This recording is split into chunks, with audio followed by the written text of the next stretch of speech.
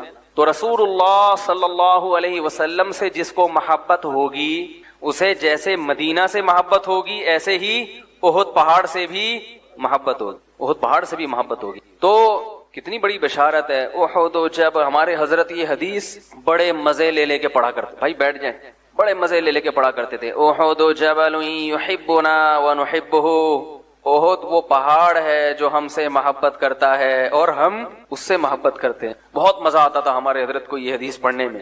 تو جیسے چیزوں کو محبت ہو جاتی ہے، جیسے انسانوں کو دیواروں سے محبت ہو جاتی ہے نا، تو دیواروں کو بھی ہو جاتی ہے، لیکن اس کی کیفیت کیا ہے وہ اللہ ہی بہتر جانتا ہے. ظاہر ہے ہم تو بے جان چیزیں نہیں ہیں جو ہمیں احساس ہو، جو ہمیں اندازہ ہو. میں وزیر آباد میں تھا نا، تو 3 طلاق کے مسئلے پر بڑی بحث ہوئی وہاں پہ. میں نے پورا مسئلہ ریکارڈ کروایا کہ 3 طلاقیں 3 ہی ہوتی ہیں. تو کسی نے مجھے کہ اہل حدیث کا فتویٰ لا کے دکھایا، اس میں یہ لکھا ہوا تھا کہ بھائی اب یہ پرانا دور ہے، اب تو لوگوں کو قرآن و حدیث سمجھ میں آنا شروع ہو گیا ہے. تو ان کے الفاظ یہ تھے ان عالم کے کہ دیکھو اب تو مصر میں بھی قانون بن گیا کہ 3 طلاقیں 1 ہوں گی، اور اب تو سوڈان میں بھی قانون بن گیا ہے 3 طلاقیں 1 ہوں گی، اب تو فلاں ملک میں بھی قانون بن گیا ہے 3 طلاقیں 1 ہوں گی. تو وہ بڑے متاثر ہو کہہ رہے ہیں یار مفتی صاحب، یہ اتنے بڑے بڑے ملک 3 طلاق کو ان کی عدالتیں 1 کر رہی ہیں، پرانا قانون ختم کر کے نا 3 طلاق 3 والا ختم کر کے 1 پہ لا رہی ہیں، تو یہ سارے بیوقوف تو نہیں ہیں. میں نے کہا انہی کی اس بات میں ان کی دلیل کا جواب ہے. یہ کہہ رہے ہیں مصر میں 1965 میں 3 طلاق کو 1 قرار دیا گیا، حالانکہ مصر میں اسلام 1965 میں آیا ہے، حضرت عمر کے دور میں آیا ہے. یہ تو تبدیلی کے لفظ ہیں کہ قانون تبدیل کیا گیا. اس کا مطلب 1965 تک مصر میں 3 طلاقیں کتنی تھیں؟ 3 تھی. یعنی 1300 سال تک عدالتوں میں یہ حکم رہا ہے 3 ہوں گی. 1300 سال کے بعد والا مصر اچھا ہے. 1300 سال تک مصر کے علماء عدالتیں گھاس کھا رہی تھی بیٹھ گئے. یعنی جس پہ لوگ سبحان اللہ سبحان اللہ کہہ رہے تھے نا اس فتوے پر، یار بڑا زبردست مفتی صاحب نے فتویٰ دے دیا نا، وہ جو اہل حدیث عالم تھے کہ یار مصر نے بھی، یہ پاکستان اور بر صغیر اور انڈیا پاکستان کے یہ دیوبندی وہاں بڑے یہ لوگ ہیں جو ٹس سے مسنی ہوتے ہیں، اندھے مقلد ہیں. باقی تو براڈ مائنڈڈ حکومتیں ہیں، قرآن و حدیث پر فیصلہ کر رہی ہیں. وہ ابے یہ براڈ مائنڈڈ حکومتیں ہیں. آج آ رہا ہے اسلام یہاں پہ. سوڈان میں آج اسلام آیا ہے. کہہ رہے سوڈان میں بھی 1955 میں کر دیا یا 65 میں کر دیا. میں نے کہا سوڈان میں اسلام کب آیا ہے؟ اس وقت تک تو 3 تھی، اب جا کے کیا ہو رہی ہیں؟ 1 ہو رہی. یہ خود اس فتوے کے غلط ہونے کی دلیل ہے. کوئی غیر مسلم اسلام قبول کرے گا، بولے گا 1200 سال سے گھاس کھا رہے تھے کیا؟ اب تمہاری سمجھ میں قرآن و حدیث آیا ہے؟ نہیں آئی میرا خیال ہے بات سمجھ میں. 1200 سال سے کیا کھا رہے تھے تمہیں یہ نہیں پتا تھا طلاقیں 3 ہوتی ہیں کہ 1 ہوتی ہے؟ اور ہمیں کہتے ہیں دیوبندی یہ ایسے کرنے، فلانے ایسے کرنے. ابھی ایک اور مولانا صاحب ہیں جنہوں نے میرے خلاف کلپ بنایا تھا نا، انار والا، جو میں نے رجوع کیا تھا یہ حدیث مجھ سے بیان کرنے میں غلطی ہوگی. انہوں نے پھر 3 طلاق پر بنایا کہ دیوبندی کہتے ہیں 3 کتنی ہوتی ہیں؟ 3 ہوتی ہیں. پھر سعودیہ کے مفتیوں کے حوالے دیے 3 1 ہوتی ہیں. کس قدر خیانت کر رہے ہو یار آپ. دیوبندی 3 کو 3 نہیں کہتے، سارے صحابہ 3 کو 3 کہتے ہیں، تابعین 3 کو 3 کہتے ہیں، چاروں امام 3 کو 3 کہتے ہیں، امام بخاری 3 کو 3 کہتے ہیں. مگر ان کی ٹھڑک دیکھو آپ دیوبندیوں کے خلاف. جہاں کسی دیوبندی کو ذلیل کرنے کا موقع ملتا ہے نا، نام کس کا لیتے ہیں؟ دیوبندی. ایسا کہہ رہا ہوں، نیچے بھی سارے انہی کے مکھنچو اندھے مقلد کہہ رہے ویل ڈن زبردست. دیوبندی 3 کو 3 اس لیے نہیں کہتے کہ وہ دیوبندی ہیں، اس لیے کہتے ہیں کہ عبداللہ بن عباس 3 کو 3 کہتے ہیں، عبداللہ بن مسعود 3 کو 3 کہتے ہیں، حضرت عمر 3 کو 3 کہتے ہیں، حضرت عثمان 3 کو. سارے صحیح سندوں سے ثابت ہیں. ایک سند پر بھی غیر مقلد یا اہل حدیث حضرات اعتراض نہیں کر سکتے اس کی. حضرت علی کو تو کسی نے کہہ دیا کہ ان کی طرف نسبت کر دی کہ آپ نے 3 کو 1 کہا، وہ تو غضبناک ہو گئے. اتنی واضح. امام احمد بن حنبل تو کہتے ہیں جو 3 کو 3 نہ مانے وہ اہل سنت والجماعت میں ہے ہی نہیں. امام بخاری کے استاد ہیں امام احمد بن حنبل. لیکن اپنی ٹھڑک پوری کرنے کے لیے نا چند سعودیہ کے 1-2 مفتیوں کا حوالہ دے دیا. اور جو سعودیہ کے جو بڑے بڑے مفتیان کرام جن کا جو فقہ حنبلی کو فالو کرتے ہیں، امام احمد بن حنبل کی رائے کو فالو کرتے ہیں، وہ سارے ایک طرف. تو چند لوگوں کا جو ان کی رائے کے موافق تھے وہ حوالہ دے کے سارا نزلہ کس پہ گرایا جا رہا ہے؟ دیوبندی ایسا کرتے ہیں، دیوبندی ایسا کرتے ہیں، فلانے ایسا کرتے ہیں. تو لوگوں نے بھی برا بلا کہا ہوا ہے. یہ منجن بک رہا ہے. یہ کیا ہو رہا ہے مارکیٹ میں میرے بھائی؟ بولو مذہب کے نام پہ فرقہ پرستی کی مخالفت کے نام پہ منجن بک رہا ہے, ٹھیک ہے نا. فرقہ پرستی کی مخالفت کے نام پہ کیا بک رہا ہے؟ منجن.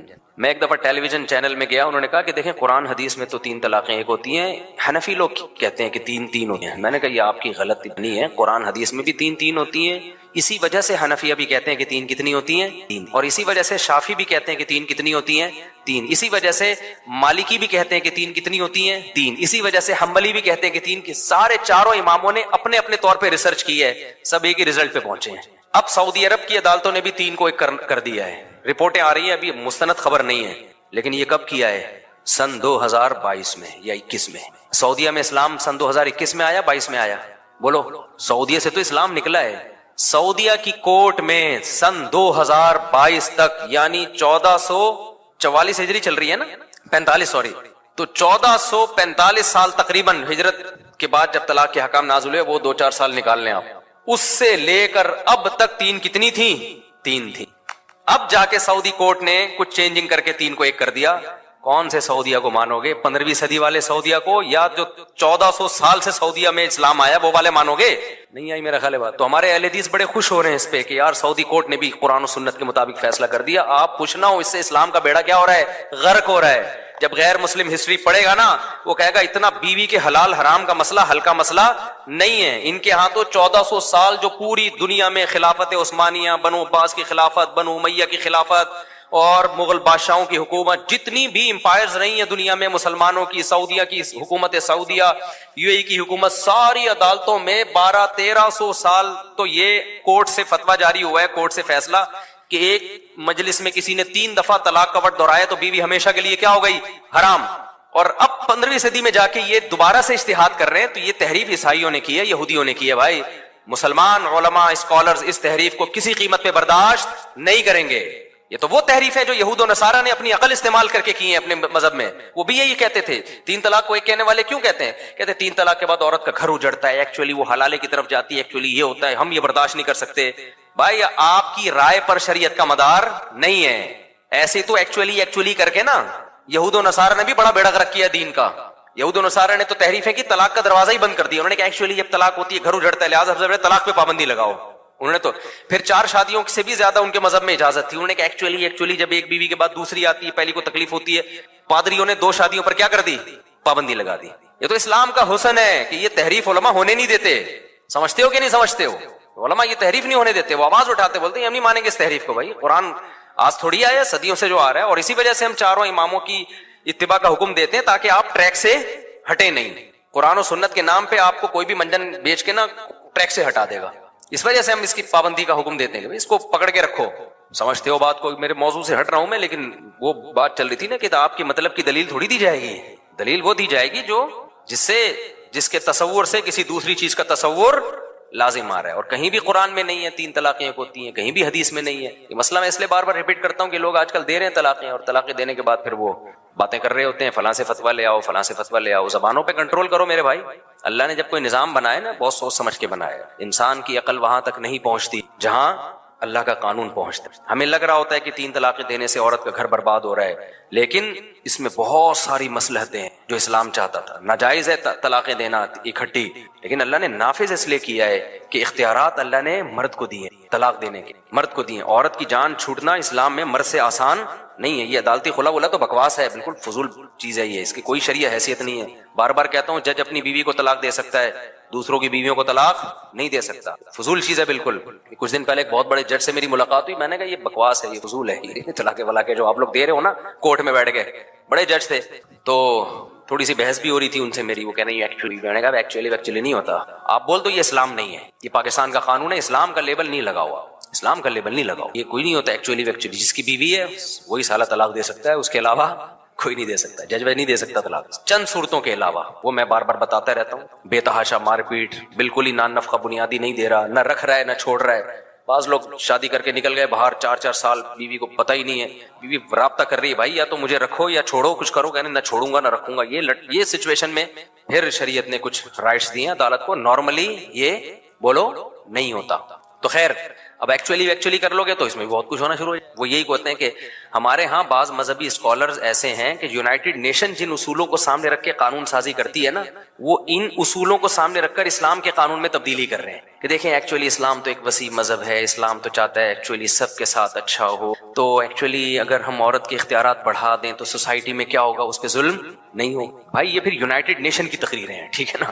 اسلام جو 1400 سال پہلے آیا اور اسلام نے عورت کے فائدے کے لیے قانون بنایا۔ بعض دفعہ ایک پہ ظلم ہو رہا ہوتا ہے لیکن بہت سی محفوظ ہو رہی ہوتی ہے۔ سب سے بڑی حکمت یہ کہ جب مرد کو پتا ہوتا ہے نا میں جب تک نہیں چھوڑوں گا جائے گی نہیں، وہ اس کو اپنا سمجھتا ہے، جائیدادیں اس کے نام کرے گا، اس کے لیے پراپرٹی بنائے گا، وراثت کوشش کرے گا۔ جب پتا ہے کہ کسی بھی وقت مارکیٹ سے یہ کیا ہو سکتی ہے، شارٹ، پھر اس کا گرل فرینڈ بوائے فرینڈ والا رشتہ اور کوئی رشتہ نہیں ہے، کبھی بھی جا سکتی ہے، تو چھوڑو، ٹائم پاس کرو، زیادہ فری کرانے کی ضرورت نہیں ہے جیسے کہ گورے کرتے ہیں۔ تو یہ میں جلدی سے ایک آخری اور مثال دے دوں۔ اسی طرح آج کل اس پہ بھی لوگ بہت خوش ہو رہے ہیں کہ سعودی عرب میں 8 رکعت تراویح کر دی، 10 رکعت تراویح کر دی ہے، اور دیکھو قرآن و سنت کے مطابق انہوں نے تراویح کو بھی کیا کر دیا، سمیٹ دیا، قرآن و حدیث پہ آ گئے ہیں۔ یہ بہت بڑا لطیفہ ہے میرے، یہ کیا ہے، اس لطیفے پہ ہنسو۔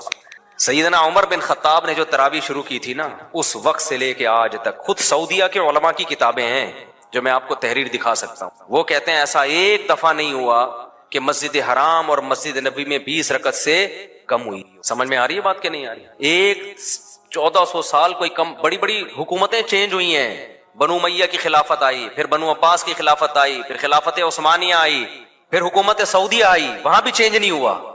اب جا کے اگر چینج ہو رہا ہے بھائی، یا تو آپ قرآن حدیث سمجھنے میں کیا کر رہے ہو، غلط کر، آپ کی ایک رائے ہے، آپ اس رائے کو قرآن و سنت قرار دے کر پوری امت پہ تھوپ رہے ہو۔ آپ، میں سمجھا پا رہا ہوں اپنی بات؟ جو تہجد والی حدیث ہے جس کا تراویح سے تعلق نہیں ہے، آپ کی ایک رائے ہے کہ وہ تراویح سے متعلق ہے، آپ کی رائے ہے، ہو سکتا ہے رائے میں اختلاف، لیکن آپ اپنی رائے پوری امت پہ کیسے تھوپ رہے ہو میرے بھائی؟ حرمین تو مرکز ہے پوری امت کا، یہاں وہ چلے گا جو پوری امت کا مذہب ہوگا، جو 99% امتیوں کا مذہب ہوگا۔ 99% اس امت میں فالوورز جو ہیں وہ حنفی، شافی، مالکی، حنبلی ہیں، 99%۔ اہل سنت والجماعت کی بات کر رہا ہوں، ان میں 99% ان چاروں کے فالوورز ہیں۔ تو آپ وہ 99% کی رائے کا احترام نہیں کر رہے، مرکز میں جو مسلمانوں کا کیا ہے، مرکز ہے، اور چند لوگوں کی رائے آپ نے کیا کر دی، مسلط کر دی۔ اس سے اسلام کا امیج دنیا میں خراب ہوگا۔ لوگ کہیں گے یار ان کو ابھی یہی نہیں پتا رمضان میں کتنی رکعتیں با جماعت پڑھنی چاہیے، وہی ان کو قرآن اب سمجھ میں آ رہا ہے۔ تو اس سے امت ٹوٹے گی، جڑے گی نہیں امت، اس سے اعتراضات پیدا ہوں گے، لوگوں کو اسلاف سے اعتماد ہی ختم ہو جائے گا۔ اور یہ ہو رہا ہے، خود سعودیہ کے جو اس طرح کے متشدد علماء ہیں نا، جو سلفیت میں متشدد ہیں، میں آپ کو یقینی بات بتاؤں، اندر کی خبر ہے کہ ان میں جو متشدد کی بات کر رہا ہوں، ہر سعودی عالم کی بات نہیں کر رہا، انہوں نے ائمہ اربعہ سے لوگوں کا اعتماد ہٹایا نا، قرآن حدیث کر کے لوگوں کا ان پہ سے اعتماد اٹھ رہا ہے۔ اب یونیورسٹیوں میں وہاں ماحول یہ بن رہا ہے کہ جب امام احمد بن حنبل کی تقلید فرض نہیں ہے تو بن باز کی تقلید کہاں سے فرض ہو گئی؟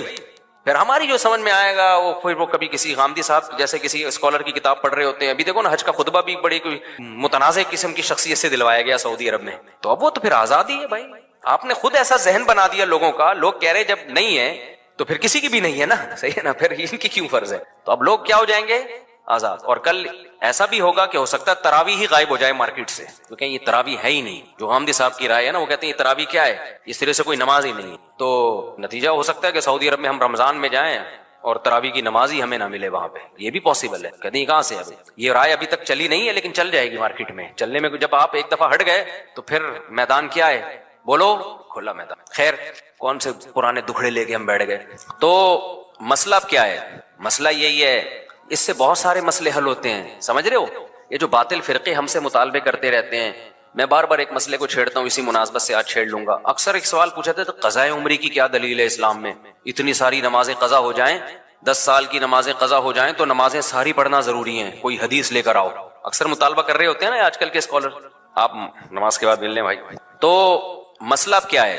مسئلہ یہی ہے، اس سے بہت سارے مسئلے حل ہوتے ہیں، سمجھ رہے ہو؟ یہ جو باطل فرقے ہم سے مطالبے کرتے رہتے ہیں، میں بار بار ایک مسئلے کو چھیڑتا ہوں، اسی مناسبت سے آج چھیڑ لوں گا۔ اکثر ایک سوال پوچھا تھا، قضاء عمری کی کیا دلیل ہے اسلام میں؟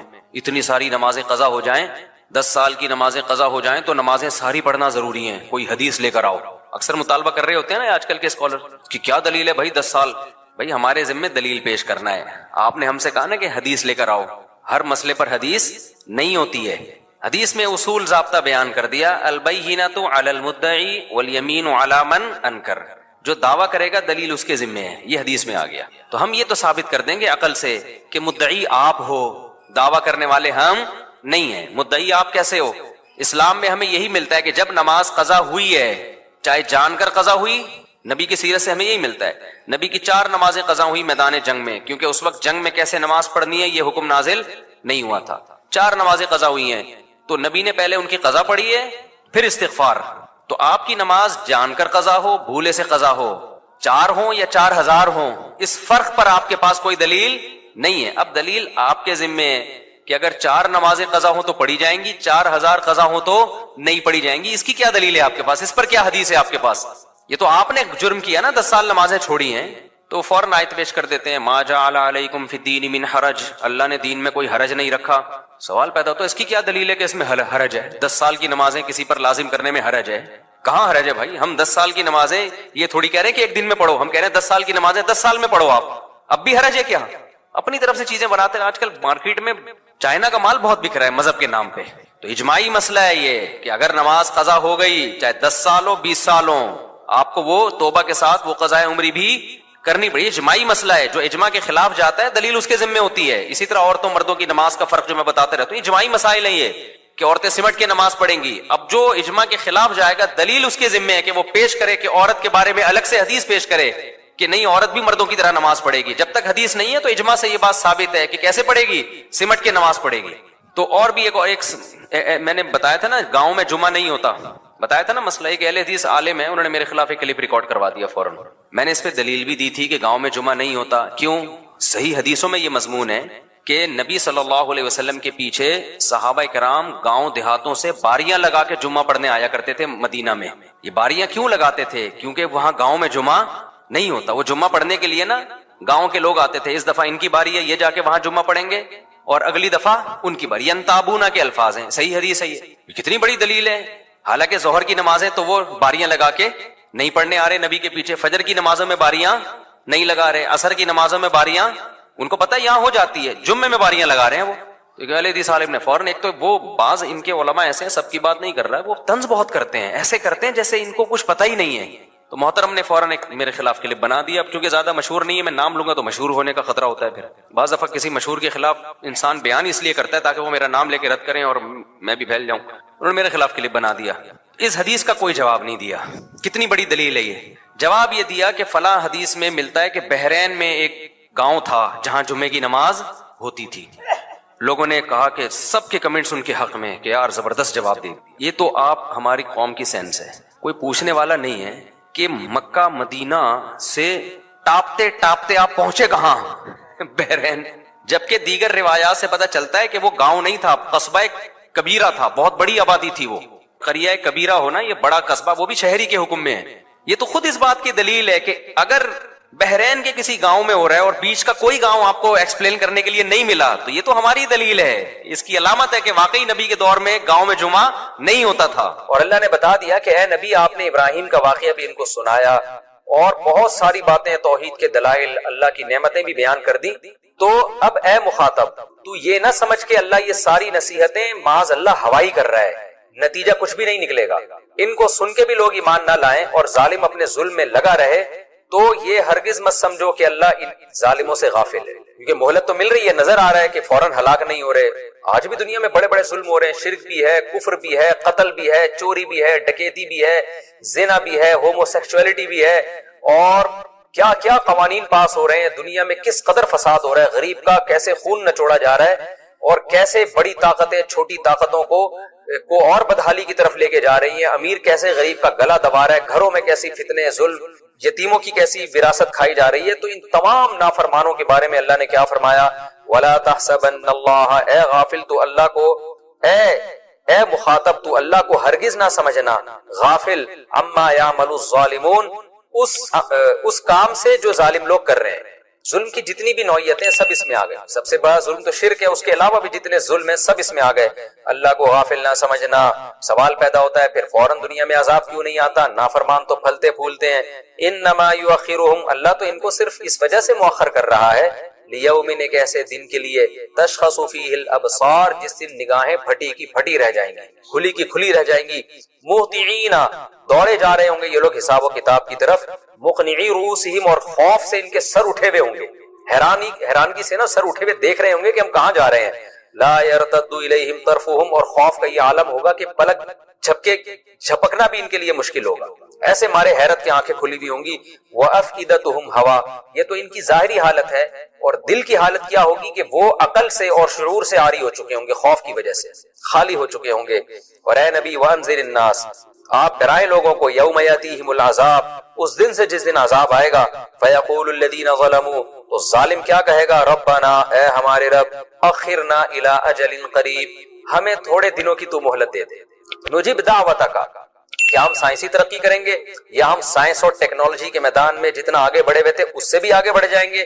نا نا نا نا نا نا نا، اللہ کہیں گے، یہ فوراً کیا کہیں گے، اب ان کی ایک ہی خواہش ہوگی، نجیب دعوتک، تیری دعوت پر لبیک کہیں گے۔ ہم دیکھیں گے قرآن میں کیا لکھا ہوا تھا، قرآن ہم سے کیا چاہتا تھا، اللہ کیا چاہتے تھے، اللہ کے رسول کیا چاہتے تھے، وَنَتَّبِعِ الرُّسُلَ، اور ہم پیغمبروں کو فالو کریں گے۔ ہم دنیا کے جو متجدد ہیں، پڑھے لکھے لوگ ہیں، جو ترقی کے نام پہ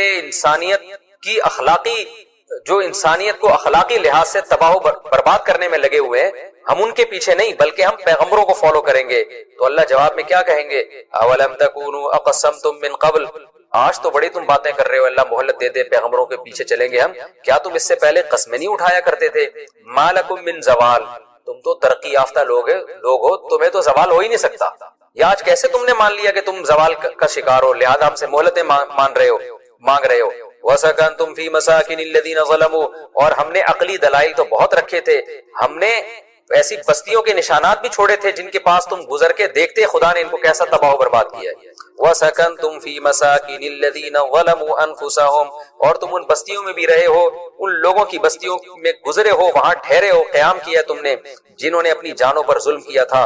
وَتَبَيَّنَ لَكُمْ كَيْفَ فَعَلْنَا بِهِمْ، اور تمہارے سامنے واضح ہو گیا تھا ہم نے ان کے ساتھ کیسا سلوک کیا ہے۔ وَضَرَبْنَا لَكُمُ الْأَمْثَالَ، اور ہم نے قرآن میں تمہارے لیے ان کی مثالیں بھی بیان کی تھی، قوم نوح کے واقعے بیان کیے، قوم سمود کے واقعے بیان کیے، قوم عاد کے واقعے بیان کیے، قوم لوط کے واقعہ بیان کیا، اتنی ساری ہم نے واقعات کی مثالیں تمہارے سامنے بیان کی تھی، اس کے بعد بھی تمہیں عقل نہیں آئی، لیکن پھر بھی یہ اسلام کے خلاف تدبیروں میں لگے رہے۔ تو قرآن پیغمبر کو اور جس ہر زمانے میں جو بھی دین کی دعوت کا کام کر رہے ہیں ان سب کو تسلی دیتا ہے، وَقَدْ مَكَرُوا مَكْرَهُمْ، تحقیق انہوں نے اپنا مکر کر لیا ہے، وَعِنْدَ اللَّهِ مَكْرُهُمْ، لیکن تسلی رکھو اللہ کے علم ہے ان کا مکر، یہ کیا کچھ کر رہے ہیں اللہ کو معلوم ہے۔ وَإِنْ كَانَ مَكْرُهُمْ لِتَزُولَ مِنْهُ الْجِبَالُ، اور مکر بھی ان کا کمزور نہیں ہے، ایسا مکر ہے کہ اگر پہاڑوں پہ وہ چل جاتا تو پہاڑ اپنی جگہ سے ہل جاتے۔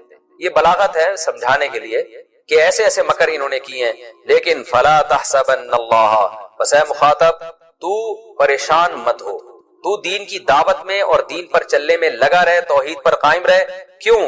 بس تو ہرگز اللہ کو غافل، اللہ کو یہ نہ سمجھ، مخلف وعدہ رسولہ، کہ اس نے اپنے پیغمبروں سے جو وعدے کیے ہیں جنت اور جہنم کے، اللہ ان وعدوں کی خلاف ورزی کرے گا؟ نا نا نا نا، اللہ ایسا نہیں کرے گا۔ کیوں؟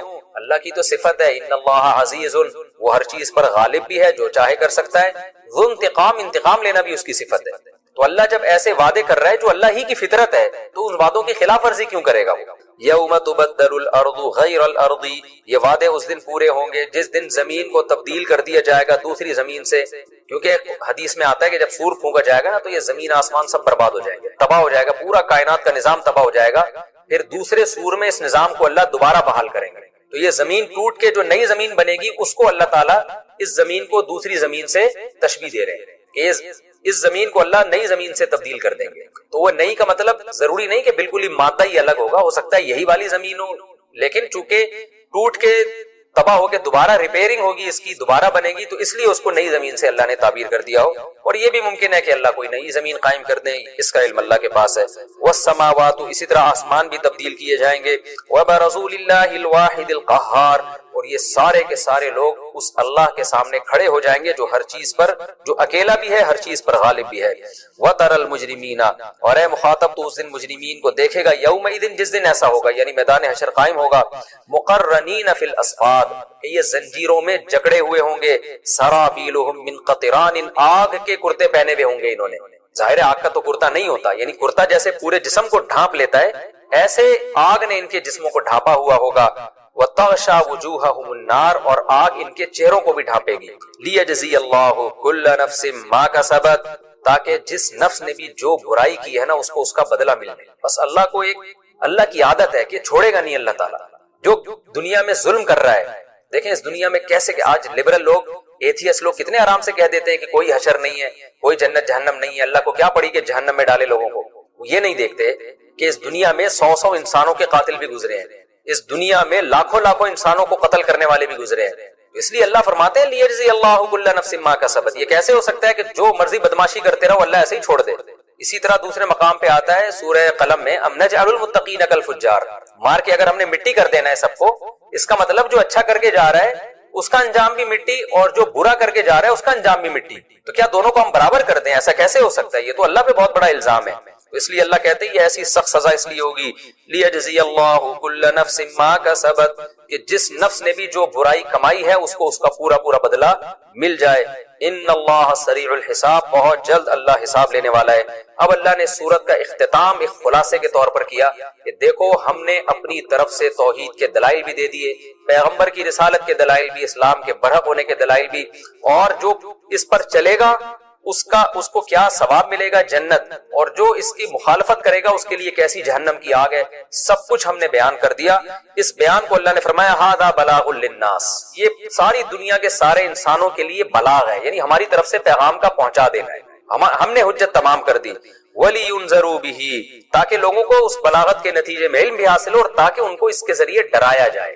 کیا مطلب؟ یہ ہم نے جو یہ نازل کیا کلام، اب اس کے ذریعے قیامت تک لوگوں کو ڈرایا جاتا رہے گا. جب پڑھیں گے تو ان کو احساس ہوگا اور غفلت کے پردوں سے باہر نکلیں گے. وَلِيَعْلَمُوا أَنَّمَا هُوَ إِلَٰهٌ وَاحِدٌ، اور اس کا بڑا مقصد کیا ہے کہ لوگوں کو یقین آ جائے کہ الہ صرف ایک ہی ہے، معبود ہے، اور وہ کیا ہے؟ ایک ہے، تاکہ صرف اسی کی اطاعت کریں جو قرآن کا اصل مقصود ہے. وَلِيَذَّكَّرَ أُولُو الْأَلْبَابِ، اور تاکہ عقل مند لوگوں کو نصیحت حاصل ہو. عقیدے کے معاملے میں بھی، عمل کے معاملے میں بھی وہ قرآن کے علاوہ کسی اور کو فالو نہ کریں. یہ جی سورت کا اختتام ہوا، اور 13ویں پاری کا بھی اختتام ہوا، اور بڑا اللہ کی طرف سے ایک جلالی قسم کا اختتام ہے اس سورت کا.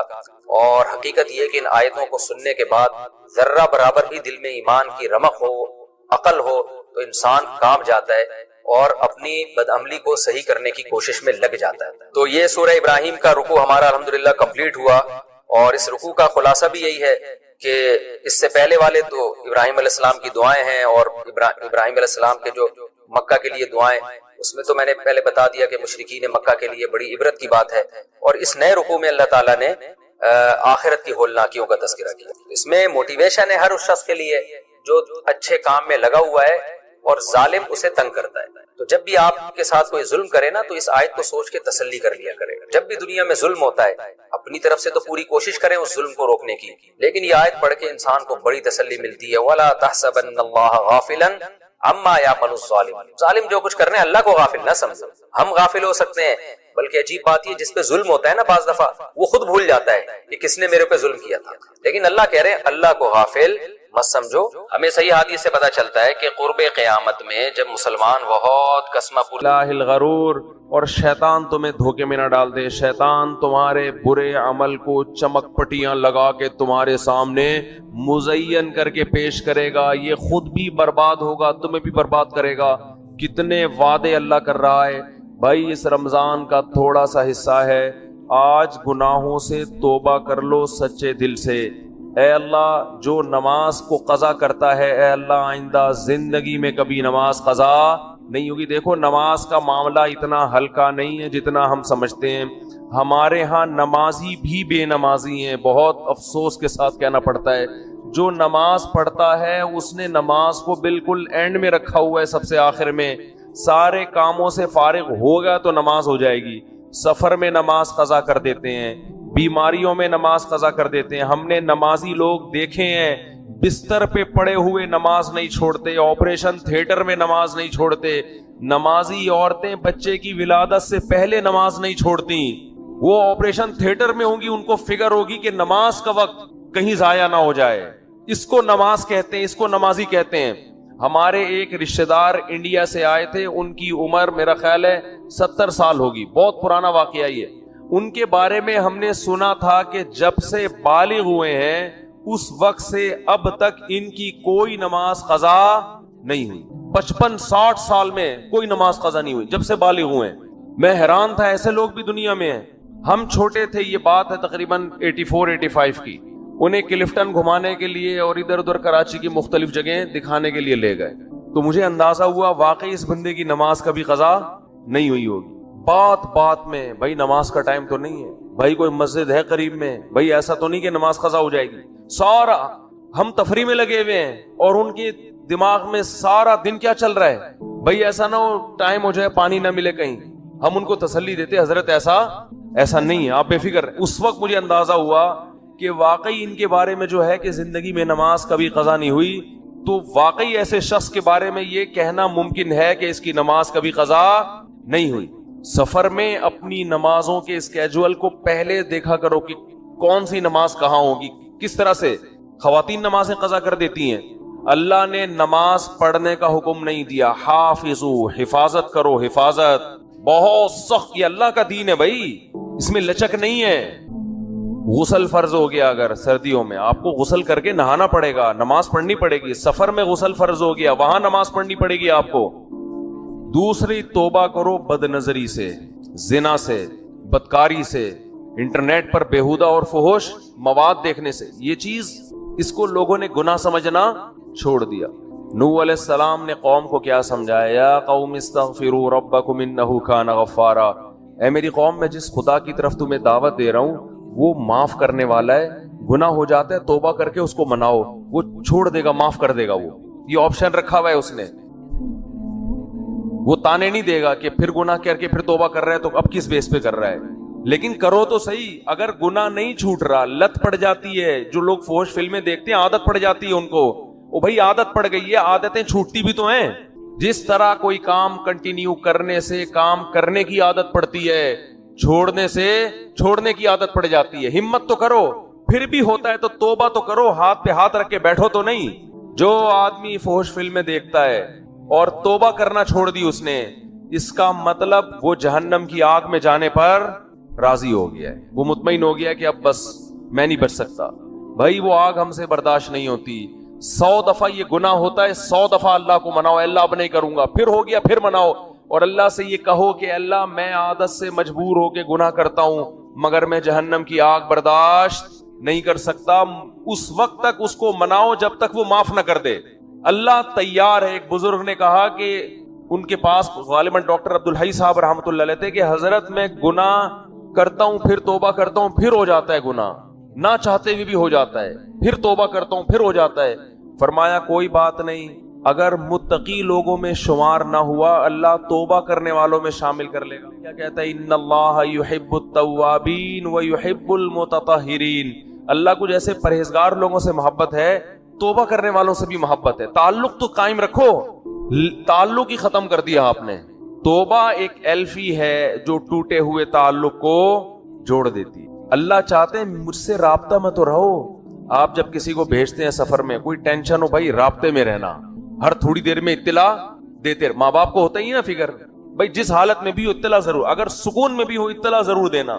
اللہ کہتے ہیں جس کنڈیشن میں بھی ہو, گناہ میں ہو یا نیکی میں, تعلق مجھ سے ختم نہیں کرنا. رابطہ اگر گناہ ہے تو میرے سامنے بیان کرو, میرے سامنے بیان کرو, اے اللہ میں تیرا بندہ ہوں, مجھ سے یہ گناہ نہیں چھوٹتا. اللہ کو اچھا لگتا ہے یہ کہنا, اے اللہ میں قوم لوط کی طرح اکڑتا نہیں ہوں کہ لوط علیہ السلام سے کہنے لگے کہ اگر آپ اس گناہ پہ راضی نہیں ہو تو علاقہ چھوڑ کے نکل جاؤ. اے اللہ میں ایسا نہیں ہوں, میں فخر نہیں کر رہا اپنے جرم پر, مجھے اس جرم کی عادت پڑ گئی ہے, مجھے اس برائی کی عادت پڑ گئی ہے.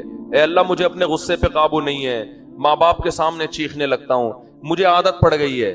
تو باغی نہ بنو, اللہ کے سامنے اپنے ہاتھ اٹھا کے اپنے جرم کا اقرار کر. اے اللہ میں تیرا بندہ ہوں, تو مجھے سیدھے راستے پہ چلا.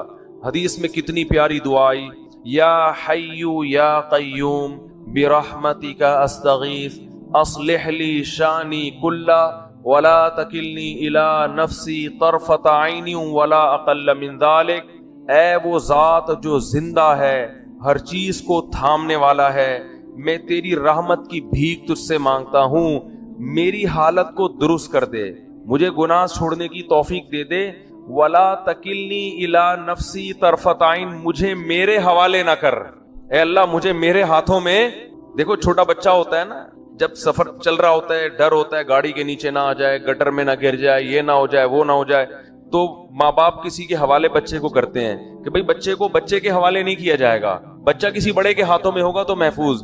تو انسان اللہ کے سامنے جرم کا اعتراف کرے، اے اللہ میں کمزور ہوں، تو مجھے میرے حوالے نہ کر. کتنی دیر کے لیے حوالے نہ کر؟ طرفت عین، اے اللہ 24 گھنٹے میں ایک پلک جھپکنے میں جتنا ٹائم لگتا ہے نا، اتنے ٹائم کے لیے بھی تو مجھے میرے حوالے نہ کر. ولا اقل من ذالک، اس سے کم ٹائم کے لیے بھی تو مجھے میرے حوالے نہ کر، کیونکہ اگر تو نے مجھے میرے حوالے سیکنڈ کے کروڑویں حصے کے لیے بھی کر دیا تو مجھے اپنے اوپر اعتماد نہیں ہے، میں اس میں تیری نافرمانی کروں گا، میں اس میں اپنی جان پر ظلم کروں گا. 24 گھنٹے تو مجھ پر گرفت رکھ. یہ نبی نے ہمیں دعائیں سکھائی ہیں، یہ گناہگاروں کے لیے دعائیں ہیں جن سے گناہ نہیں چھوٹتے. وہ اللہ سے مانگیں کہ اللہ تو مجھے میرے حوالے نہ کر، تعلق تو قائم رکھے میرے بھائی. اور کیا دعا سکھائی؟ خذ بناصیتی الی البر والتقوی، اے اللہ میں سیدھے راستے پہ چلنا چاہوں نہ چاہوں، تو مجھے پیشانی کے بالوں سے پکڑ کے سیدھے راستے پہ گھسیٹ لے. جیسے کسی ڈاکٹر کے پاس آپ جاتے ہیں نا، انجیکشن لگانے کی تکلیف ہو رہی ہے اور لگانا ضروری بھی ہے، آپ کہتے ہیں بھائی رسیوں سے باندھ کے میرے انجیکشن ٹھوک دو، لگا دو انجیکشن، کہتے ہیں کہ نہیں کہتے؟ میری پرواہ نہیں کرو. تو بھائی اس رمضان میں ہمت کر کے گناہوں سے توبہ کر لو. اور دیکھو یہ بات میں بہت کم بیانات میں کہتا ہوں کیونکہ یہ جرم پھیل گیا ہے. داڑھی کٹانا یہ بھی تغییر خلق اللہ ہے، اللہ کی تخلیق کو بدلنا ہے. اللہ کو داڑھی کٹا ہوا مرد پسند بولو نا بھائی، یہ آپشنل نہیں ہے، یہ تو اب ہو گیا کیونکہ اتنے لوگ اب انگریزوں کو دیکھ دیکھ کے داڑیاں کاٹنا شروع کر دیں تو ہمارے کلچر کا حصہ بن گئی یہ چیز. نبی نے حکم دیا ہے اعفوا اللحى وقصوا الشوارب، فرمایا داڑھی کو بڑھاؤ. میں نے خود اپنی آنکھوں سے یہودی دیکھے بڑی بڑی داڑھیوں والے، بڑے ماڈرن یہودی، بڑے ترقی یافتہ، لیکن داڑھی اتنی بڑی. بہت سے یہودی دیکھے، کیوں؟ اتنی تحریف کی ہے یہ تورات اور انجیل میں، اس کے باوجود آج بھی تورات سے وہ داڑھی والی آیتیں نہیں نکال. آج بھی تورات میں لکھا ہے کہ اللہ نے موسیٰ کو کوہ طور پہ بلا کے کہا کہ اپنی قوم سے کہہ دیں کہ داڑیاں مت کاٹیں، کہہ دیں اپنی قوم سے.